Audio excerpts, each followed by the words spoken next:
Google platform पर ऐसे राजनीतिक विज्ञापनों की संख्या लगातार तेजी से बढ़ती जा रही है।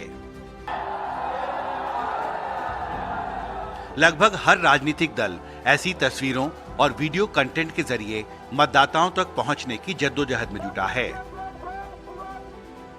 गूगल एड्स ट्रांसपेरेंसी सेंटर के मुताबिक गूगल को 1 जनवरी 2023 से 18 मार्च 2023 के बीच कुल 8 करोड़ 45 लाख के राजनीतिक विज्ञापन मिले थे, जबकि 1 जनवरी 2024 से 18 मार्च 2024 के बीच राजनीतिक विज्ञापन से मिलने वाली रकम 101.54 करोड़ रुपए तक पहुंच गई।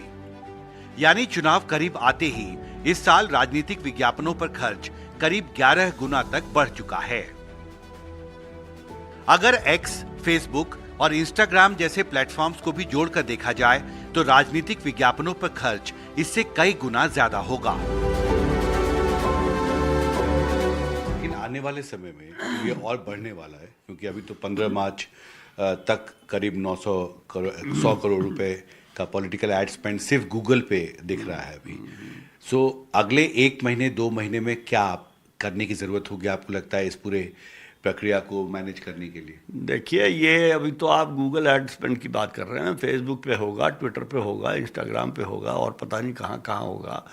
तो इसको मैनेज करना एक बहुत बड़ा काम है और उस काम को मैनेज करने के लिए एक बड़ा ही संसाधन चाहिए। चुनावों से पहले पॉलिटिकल एड्स जो हैं सोशल मीडिया प्लेटफॉर्म्स पर, गूगल पर, दूसरे प्लेटफॉर्म्स पर, वो लगातार बढ़ते जा रहे हैं। ऐसे में आपको लगता है कि चुनाव आयोग के सामने चुनौती भी बढ़ रही है उनको मॉनिटर और रेगुलेट करने की? मुझे लगता है कि आज के संदर्भ में चुनाव आयोग के सामने चुनौतियां लगातार बढ़ती जा रही हैं, क्योंकि पिछले चुनावों की तुलना में इस बार कंटेंट या डेटा का जो वॉल्यूम है वो बहुत ज़्यादा होने वाला है। उसका दायित्व बन जाता है इलेक्शन कमीशन ऑफ इंडिया का। हालांकि देखिए, सरकार के पास पावर्स हैं मॉनिटरिंग की, ब्लॉकिंग की, भारत की सूचना प्रौद्योगिकी कानून के तहत, लेकिन कहीं ना कहीं मुझे लगता है कि free and fair elections Bharatvarsh में अगर आप कंडक्ट करने की पावर आपको संविधान देता है इलेक्शन कमीशन को, तो उस पावर में ये भी पावर शामिल होती है कि आप जो भी कंटेंट इलेक्शन के बारे में जनरेट, पब्लिश, ट्रांसमिट या फॉरवर्ड हो रहा है उसको भी वो एग्जामिन कर सके।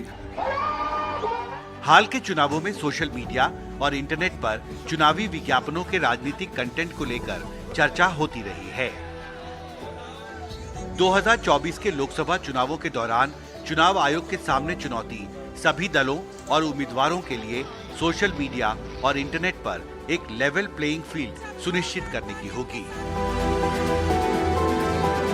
इस तरीके से आने की संभावना हो सकती है जो कहीं ना कहीं इलेक्शन प्रोसेस की इंटेग्रिटी पर एक सवालिया निशान खड़ा करने का प्रयास कर सकता है।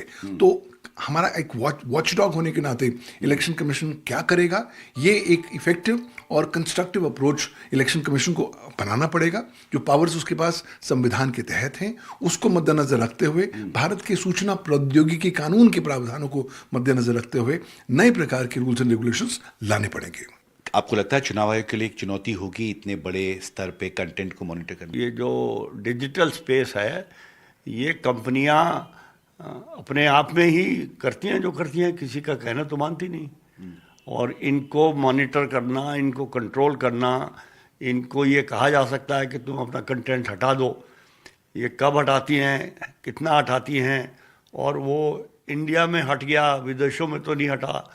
ये बहुत कॉम्प्लिकेटेड मामले हैं। इसमें क्या कर सकते हैं, इसके लिए एक ख़ास किस्म की एक्सपर्टीज़ की ज़रूरत है जो मुझे नहीं पता इलेक्शन कमीशन के पास है कि नहीं। जाहिर है चुनाव आयोग के सामने डिजिटल स्पेस और इंटरनेट पर चुनाव से जुड़े पॉलिटिकल कंटेंट को कारगर तरीके से मॉनिटर करने की चुनौती बड़ी हो रही है। दिल्ली से कैमरा पर्सन कानन पात्रा के साथ हिमांशु शेखर, एनडीटीवी इंडिया।